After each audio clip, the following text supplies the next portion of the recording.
before we discuss the project, Dan is also live at the Manila Glass Plant's production line to tell us something about the team and its previous accomplishments. Dan, how are you doing there?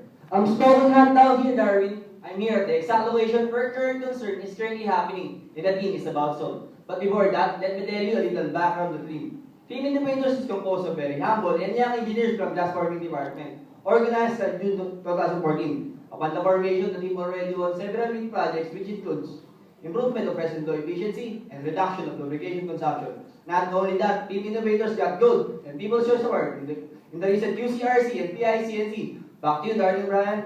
Well, I am proud to say that I am a member of the group. And let's show to everybody what guts does it take to be The Innovators!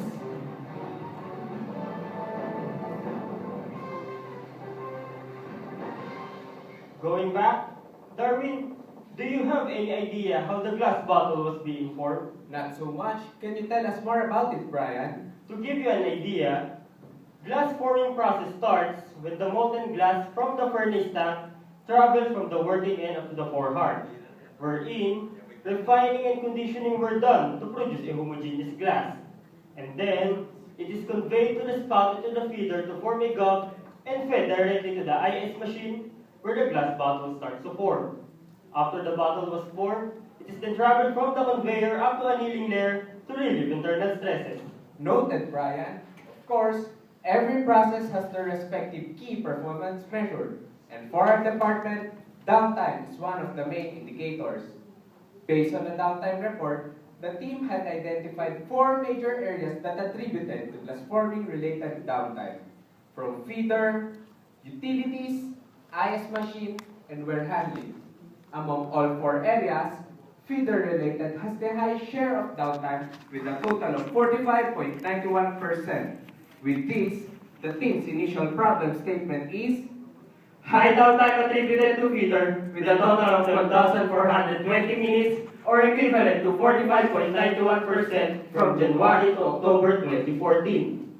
And in line with the feeder-related downtime, here are the following contributors: shear spray failure, clay parts breakages, control-related, and loading problem. And from this, shear spray failure has the highest share of all the 4 contributors with a percent share of 36.12%. So Darwin, can you briefly explain the basic overview of the shear spray system? Well, one of the critical sub-process in glass forming is gum forming, wherein the glass is cut by a pair of shear blades operated by the shear mechanism. The temperature of the shear blade should be maintained through application of coolant or a premix of water and oil. It is then supplied by a system called shear spray. And in the absence of shear spray, shear blades tend to become hotter, resulting to gum sticking and eventually will cause major downtime. And to tell us more about the shear spray system principle, here's Dan Soriano live at the production line. Thank you, Darwin. The current shear spray system of Manila Glass Plant is that the 4 lines are being supplied by a common source of shear spray, or as we call it, the premix tank. The mixture is then pumped and will be distributed from the main line to the outlet port of the equipment, which is called shear spray arm assembly, then sprayed to the shear blade. The excess mixture will run to the return line back to the premix tank in order to eliminate stagnant emission in the main line that can contribute to clogging. We continue to experience recurrent shear spray failure since all lines are supplied by one source. They are all affected every time one component fails to function. Having this effect, our final problem statement is a total of 4,487 shear spray downtime versus standard of 0 was recorded from January to October 2014 in all lines of Manila Glass Plant. And in line with the department's program of minimizing downtime, our initial objective statement is to eliminate shear spray downtime starting January 2015. Using Ishikawa diagram, we are able to identify 15 probable root causes that is subjected for validation. The following causal factors we categorize each root cause under machine, material, method, and man. Root causes been verified through inquiry with supplier, gas forming staff, and review of manuals and records. And for an instance, we made computation on our existing system to confirm if it meets the required design for total dynamic head, pipe sizes, and pump capacity. Results of verification is then validated to identify the real root cause. Result shows that 10 out of 15 were found to be within the department's control and valid. Dan Benedict Soriano, Glass Patroller. Thank you, Dan. Using the Pareto diagram, the team had identified real root causes that contributed most in the problem. But since the initial objective is to eliminate shear spray downtime, the team considered to formulate solution in addressing all the real root causes within the department's control. And from this, the team's final objective statement is To reduce monthly average downtime of shear spray failure by 421 minutes or equivalent to 94% starting January 2015. And to focus on the team's final objective, here's James and Christian reporting live at the Manila Glass plant. James, Christian, what were the solutions implemented in this project? Yes, Brian, there were plenty of solutions identified. But before I present, the team established evaluation criteria which further support our decision in selecting the best probable solution. Our evaluation was based from the following criteria, which involves cost and ease of implementation, performance, controllability, conformance to specification and requirement, and most importantly, safety. That's good, James. Taking all those considerations and helping our team to bring out the best solution we can provide. And from that, Christian, reporting the team's best solution are the following. We replace electric with pneumatic chemical feed pump, conduct in-house training and seminar for glass forming personnel, and acquisition of new supply pump with same specification. We devised an effective maintenance procedure, acquired standard material for the premix tank, and the supply pipeline. Tap into furnace department, water treatment facility, acquire better quality flow switch, and install on-delay timer to prevent sudden motor breakdown. We also provided enclosure for the premix tank and installed a backup supply line interface with the main lines. From all these solutions, how did you actually plan for the implementation? Our innovation started by having sets of meeting and delegation of assignment on each member. Our innovation started on October last 2015. We started to apply our formulated solution as early as first week of October.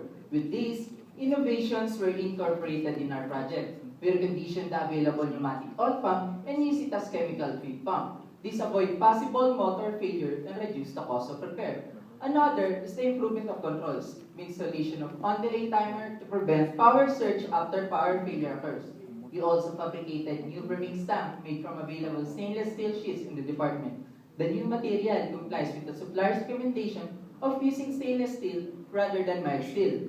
A backup supply of premix tank was also built and installed to be able to conduct tank shifting when scheduled maintenance to be carried out. And for our maintenance improvement, shear spray tank cleaning and shifting has been included in our maintenance calendar conducted every 20 days. Training and seminar for glass forming personnel was also been conducted for their familiarization in operation and maintenance procedure.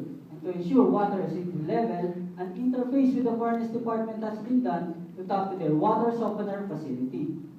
Christian, does any problem occur during the implementation of the solutions?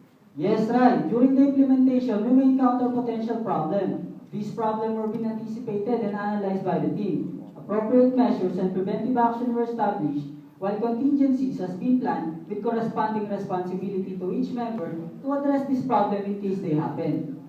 But how about your project cost? Is it significant? Not so much. Our total project cost of implementation is 525,000 pesos. And from our innovation, instead of acquisition of new equipment and parts such as the conversion of the electrical chemical feed pump to pneumatic oil pump and the fabrication of stainless steel tank, only utilizing the available resources in the plant, we managed to reduce at least 193,000 pesos, lowering our total cost of implementation to just 331,000 pesos. Also, we were able to exceed our objective. From 94% target, we were able to reduce shear spray downtime to 96.47%. And as a result, we were able to have an annual savings of 1.2 million pesos. That was great, Christian. But of course, apart from monetary savings, are there any intangible benefits of the project?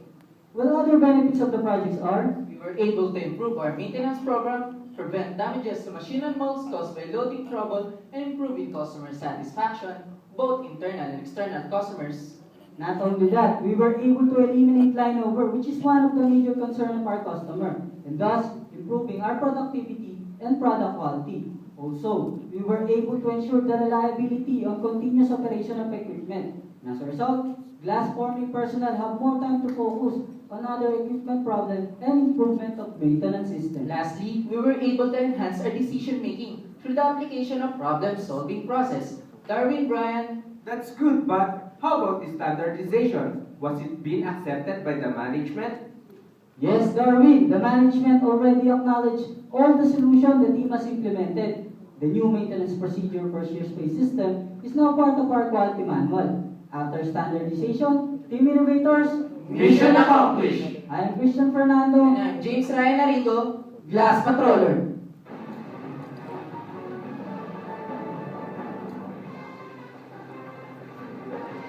As we, the new blood of San Miguel Yamamura Packaging Corporation, continually improves, Innovations never stops. We will keep on making remarkable projects to support the whole quality circle. Again, we are the team innovators, Proud to represent the whole SMYPG. we will navigate, Explore. innovate, and expand. Together as one, moving with greater pride.